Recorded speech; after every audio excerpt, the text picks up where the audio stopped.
This is Mandatory Listening. I'm your host, Kent Mann. Each week, we sit down over a cup of coffee and discuss interesting topics in the world of the customer experience. Welcome back to Mandatory Listening. This is Ken Mann, and I'm joined again by Leslie Cunningham. Hello. And we are on a roll with a few of these podcasts we've had. We are. Not really sure on the order of which they'll come out, but we've had a few good topics here. Yeah. And I'm wrapped up in a blanket because it's freezing. And I think it's because of the concrete floors that I'm barefoot on right now. Yeah. But it's a cold dungeon where we record these podcasts. Since our listeners can't see this, just so we know, Kent does have shoes, but they're next to him. So he's choosing not to wear his shoes and be bundled up in a blanket. I mean, I'm kind of a, no shoe kind of person. Yes. They are Chacos, so Yes. it's not like it would be No, but you would have a buffer. Yeah. So I'm complaining for no reason. Well, it's fun to complain. I just want the sympathy of everyone listening. Well, Yeah. I don't know that I have so much for you today. Yep. So I wanted to ask before we get started here on our topic, if you could go to one country, where would you go right now? Not saying like, you just have to leave right now. If I had to leave right now, I would go to Italy. What part? Don't know. Why? The part that has lots of really good pasta and wine. Okay. That part. So you're going for the pasta and the wine, I'm Yes, guessing. ma'am. I mean, yes, sir. Craving pasta since I am doing the lovely keto process. Oh, once again? Once Wow. again. That'll be fun. It's so fun. Quite a struggle It's to get started. especially the intermittent fasting. Yeah. Yeah. Not going to lie. So you've never been to Italy? No. Okay. What part of Europe have you been to? I have been to Portugal. Okay. What for? I went on a 3-week missions trip with my church in high school. And what was it like? It was amazing. It was really eye-opening. So Portuguese is obviously very similar to Spanish just by, location. Since you know a little bit of Spanish, how did it sound different? Portuguese, the language, and for any of you who speak it, I'm sorry to say this, but it's a really not pretty language to hear. Is it a romantic language like Spain and French? It is Spanish and French? It's German and Spanish, and I believe a little bit of French mixed together. Now, So it's a little harder? yeah, don't quote me on that. The only terminology that I learned from the missions trip was cala boca, which means shut your mouth. Oh, okay. Directed at you? Yeah, probably. Yeah. But the countryside, the landscape, the beaches, the tile were just very impressionable to me. And I would go back in a heartbeat. Awesome. Well, today is Hank's birthday. Hank Mann. Yeah, Hank Mann's birthday. Yeah. And last summer when we went to Canada, Montreal, and Quebec, we noticed that the French there is vastly different than, of course, European French. It's like a mix of English and French because they, romantic languages normally flow and they're kind of musical. That one was just, Quebec French is just very hard. They end each word and it's kind of abrupt in that sense. So interesting. It almost sounds like a Southern accent, but speaking French. Oh, yeah. And that was kind of a culture shock to me. But let's get into this topic here. Do you want to introduce it? Sure. So we talked last week a lot about a lot. And so I wanted to dive into a little bit more specific on how we approach our world differently. And so we talked a lot about how we all have our own thumbprint. And in the same way, we have our own way of communicating. And there is no right or wrong in the way that we approach our communication. So I wanted to dive into that a little bit more specifically today and talk about just our approach in how we view tasks and projects, because there is opposite ends of the spectrum as it relates to just our approach in doing tasks and projects. So what are the two ends of the spectrum, if you could define them like that? So the higher end of the spectrum is someone who has a big sense of urgency. So I'm moving at a really fast pace, and I'm very short fused and very direct in my approach to tasks and projects. And then the opposite end of that is someone who is short fused and very modest as it relates to projects and tasks. So is this also wrapped into the effectiveness of the task? Like, if I have a high sense of urgency, does that also mean that I don't like to get it done right? Like, is the opposite, like, are we going by accuracy of the tasks as well, or is it strictly by the time frame attached to it? I think it's because it's kind of a multivariate problem. It is, and it depends on the person. Again, if I think more than anything, it's the approach that I'm taking to the task. I'm not necessarily measuring whether the task is done in detail or not, because you could be someone who is very focused on detail, but still have that urgency. Yeah, because if you're hiring based on a unidimension or a single dimension of a job work efficiency, basically. So let's say this job needs high urgency, but then completely miss the accuracy of the task itself. You've kind of set yourself up for disaster. Right. You've kind of gotten what you wanted, quote unquote, but you kind of missed a whole different side of it, of the efficiency and the maybe even collaboration. Like, I need to get this done, so screw everyone else, and I'm just going to get it done myself. And you miss an entire piece. So it's like almost like a spectrum of, how many pieces are there to one task.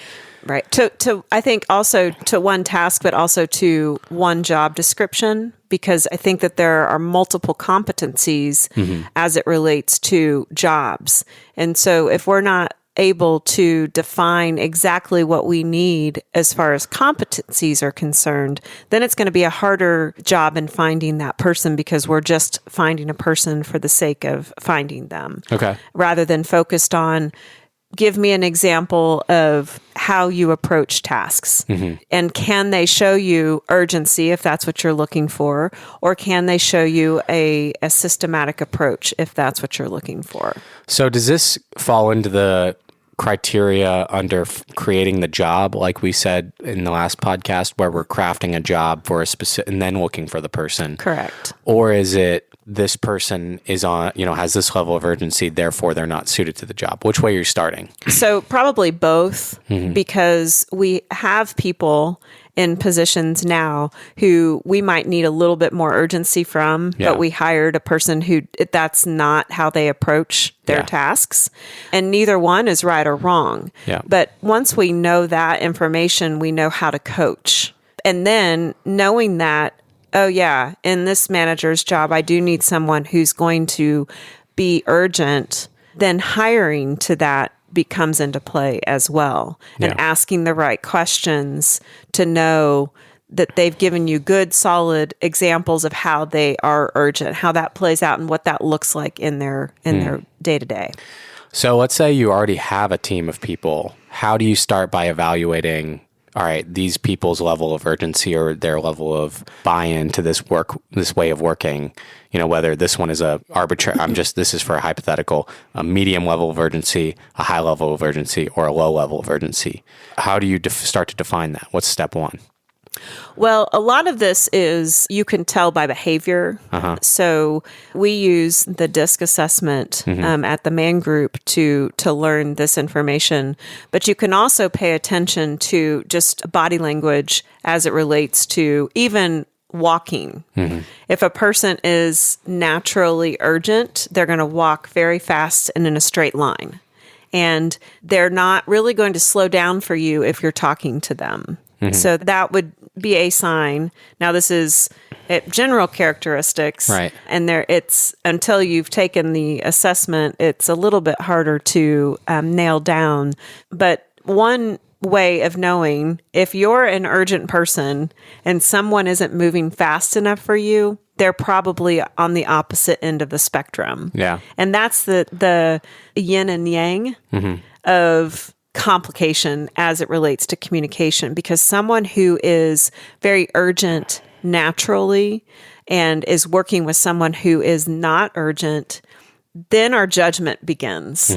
Well, they're just lazy is sometimes Right. a thought process that happens. Right. They don't get it. They don't get it, and or they're not bought in. Yep. Well, maybe they are, but they're bought in at their pace of handling or their approach of tasks and projects. And so we have to be able to come to a place of acceptance of both based on how we have hired. Right. And then begin to look at a new way of hiring people so that we're actually fitting the mold rather than trying to force a mold Right. So and get frustrated. yeah, I mean, so the first question that came up when you mentioned the walking example, and that question is that what if that person is very urgent when it comes to that task? And the example is walking. Like, let's say they like to walk fast, or they maybe have long legs, or, they just move their legs fast and they have long legs. And so it just causes them to walk faster than the average person. But then on other things, they have no urgency. So can we relate them walking fast to them being an urgent person? That is a great question because there is also an approach to our pace. Yeah. So an approach to tasks. So maybe walking wasn't the best example because we're really focused on the task and the projects component of that. If someone is looking at their pace, so there's a spectrum on how I approach my pace. One end of the spectrum is very passive, kind of a patient person, non-emotional as it relates to pace. The other opposite is very emotional and eager as it relates to pace. So those people who pace a lot are going to be on the opposite end of the people who are more apt to being non-emotional, very systematic, flow, like a rhythm almost, if you will, as it relates to pace. Yeah. So I guess what the example I was trying to come up with the walking one is that, so from a personal example, last year when I was trying to go to, or when we were planning the trip to Montreal or Quebec, I started learning French just to be, I can understand the street signs and understand what road I'm at and understand, okay, what is this person saying to me? Or can I say, do you speak English? Whatever. And I had grown up in basically, my mom is fluent in French. And so I grew up around it. We had foreign exchange students in the house. And so, I was exposed to French, but it never stuck. It never stuck. I never became conversational. It just seems to come and go. And right now in my life, I have a multitude of people that speak fluent Spanish. And I've begun learning Spanish or trying to learn Spanish. And I think I can see in myself a different approach to learning those two things, the task being learning French versus learning Spanish. And with Spanish, I'm not only, like with French, it was just I was learning on Duolingo and like learning some French, YouTube videos basically to learn some common words. With Spanish, I'm listening to Spanish podcasts. I'm listening to Spanish music. I'm listening to other people speak Spanish. I'm telling people what does this mean? I'm reaching out, and I'm also doing Duolingo. And then I went through a whole, 20 episode lesson in Spanish. And so my urgency to Spanish is way higher than my urgency to French. But if you had just taken my urgency at French, you would have said, oh, this person's not urgent. Do you see what I'm saying? So which task do you decide that this person is this way? Or do you have to take it task by task to say this person is really urgent when they're managing people and this person is extremely not urgent when it comes to sales? Yeah. You know what I mean? So I do think that part of this is a component of also motivators, which we will get into in later podcast. Yeah. Part of this is you are pretty motivated as it relates to tasks and projects that have influence over you. So your drive to learn French, your obsession to learn French, your obsession to learn Spanish are still the same, where French served you for a time period. Right. Spanish is going to serve you for a lifetime based on the friends that are in your circle now. Yeah. And so that then becomes a motivator, but your determination, your drive, your even sometimes frustration when you're not getting it fast enough Yep. shows that you are in that high spectrum of the driver. You're going to take things and run with when they serve you well. Same is true with the podcast. You know how to get it all produced, and that was self-taught. That was your drive, you're managing it, and you're determined to see it to the end. So I guess if each person were to take a DISC assessment or some sort of motivator or personality test like that, you would have to look at the motivators. If you're managing them, you would have to look at their motivators and then play that job to that specific person's motivators, unless you wanted to move them around. It's critical to know what motivates your staff. Yeah. It's critical to know the cadence for the way people want to receive and give information. Right. So that's the first component of the assessment. Yeah. The second component of the assessment is what wakes them up in the morning, what's motivating to them. Because if you're underutilizing someone in a job, they're going to leave, get bored. It can sometimes be a health hazard, but not always. Right. But you're not using them to their potential. They're not growing as a person. Correct. Yeah. And so uncovering what motivates people is equally as important as to understand what pace they set. The pace for projects and tasks creates a lot of frustration because if you think of the word pioneering, what do you think of? I think of a guy carrying a musket and a map and, maybe has a raccoon on his head, like that kind of hat. Perfect. Yeah. That's exactly what I was envisioning that you would say. Yeah, So let's think of Jamestown. another word like strong-willed. I mean, I was just being honest. I know. I appreciate that. Yeah. So someone who is determined, somewhat aggressive at their approach to tasks or projects or whatever they're getting into, their job, if you will, versus someone who's very calculated and cooperative, maybe even somewhat hesitant. Yeah. Those are opposite words, but we're still doing the same job. And if we create frustration before we create connectivity, we're going to have issues with the people that we work with. Yeah. And so that's what we are trying to communicate with these assessments is first, let's break down the judgment that we have if someone's not moving fast enough, or on the opposite end of the spectrum, if someone's moving too fast, we usually have words to describe people like them. Leslie, I don't think anyone moves fast enough for you. Thank you. Yeah. Ladies and gentlemen. Kent Man. So that is, if we're at a place where we're judging people's performance based on how it makes us feel, then we're not able to connect and really have rich relationships as it relates to work and really be effective towards the goal of our company. So how do I'm thinking of people who they have to manage 20, 30 people. Yeah.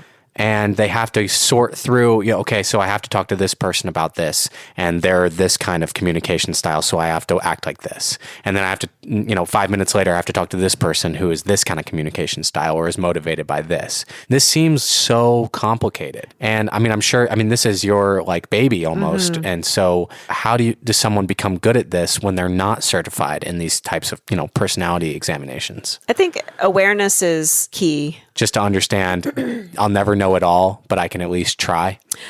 I can at least try to understand that people have different approaches to life. Yeah. So whether it's an approach to their tasks, whether it's an approach to people and or rules and regulations, everybody has an approach that's different. And so if we can understand that that is potentially the case for the rub. Yeah. So if someone rubs you the wrong way, Yep. I would more than 100% say it starts with the way that we're communicating with each other. So I mean, this is such a big topic because we could go into every single one of these segments.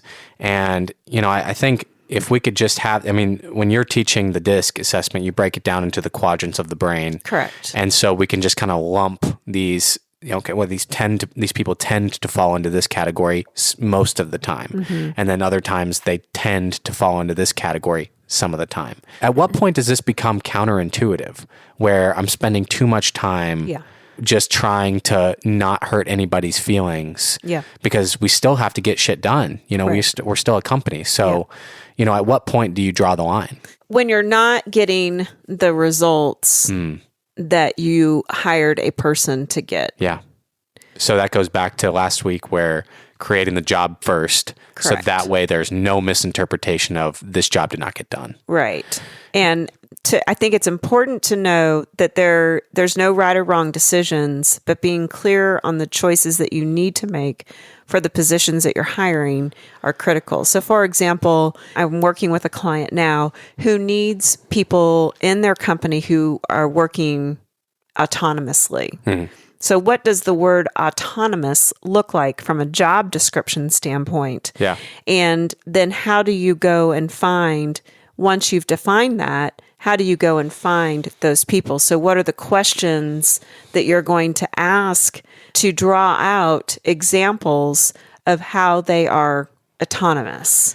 I think this also goes to, outside of hiring, the people that you already have. Yes. If you want to start something like this, where you want to start communicating better to your team, would this be like a yearly or 6 month or even monthly review? How did you feel, your skills aligned with the job description? Do you feel like you need an updated job description? You want to move away from this role into that role? Is that a monthly thing? Is that a 6 month thing? Or should, is it like, okay, expectation wasn't met, instantly calling a meeting? I think if I'm hearing the question right, I believe we're always coaching as it relates to our behaviors and tendencies. You're going to know every day whether it's a fit because of the rub that you're having. Yeah. And the more natural it seems, then you've done a really good job in hiring. Yeah. Now, there are, like we talked about last week, there are skill sets clearly that people will always need to gain. But the basics of how we approach our tasks, how we approach people, needs to be understood in the job. Because if you need someone who's a people person and you've hired a pessimist, you're going to have a rub. Yep. You're going to have issue. And it's not right or wrong. And I want to be clear on that. It's just, it's going to take in more energy for that person who's a pessimist to turn on that switch and be optimistic when people come through your door. Yeah. Especially if you have a standard for this is the way our store or this office environment has to be. This is my standard because it's my company or because it's, I'm the boss. Right. This is my standard.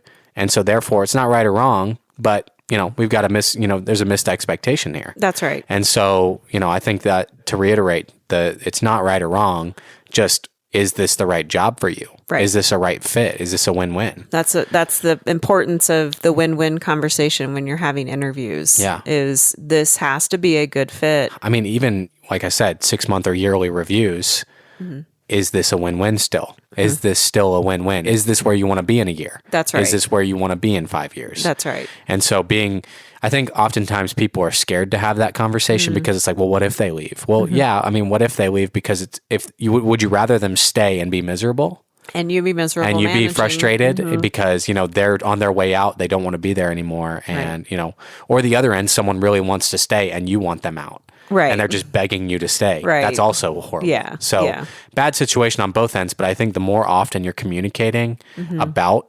communicating about communication, but just having that open dialogue of like, okay, we're never going to be in a place where we're going to ignore this tension that we're feeling. Yeah. And sometimes that tension is okay. Sometimes you need a yin to your yang because we definitely don't want to have all Kent Mans in the man group. What? I know. Are you kidding? It's sad, buddy. But well, we'll leave it to the listeners to decide. We definitely don't want a lot of Leslie Cunninghams. Let's put it that way.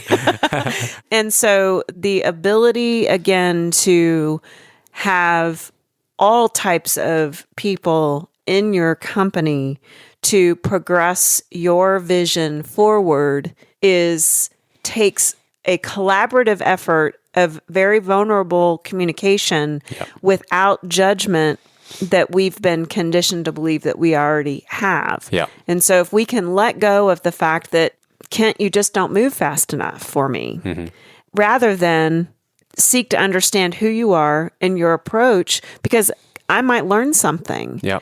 It seems like a very basic understanding of communication. However, I see it so often where the frustration has risen to over 100%, where this person is a terrible person. I don't even know why we hired them.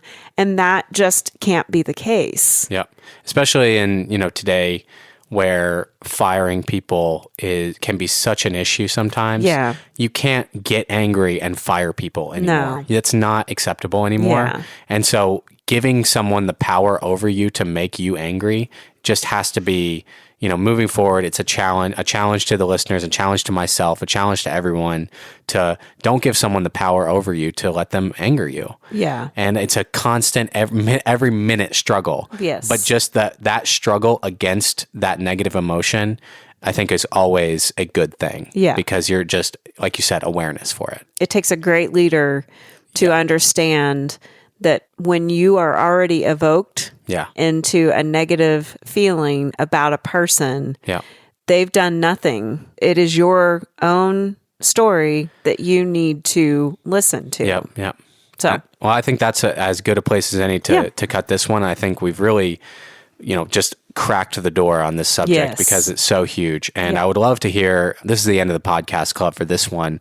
I would really love to hear your feedback on this. Do you agree? Do you disagree? Always up for different interpretations. Everyone's got a different perspective on this and communication styles. And we've really hit hiring hard the last few podcasts, but I think it is so important, not outside of hiring, but also how do you evaluate your team? How do you evaluate yourself?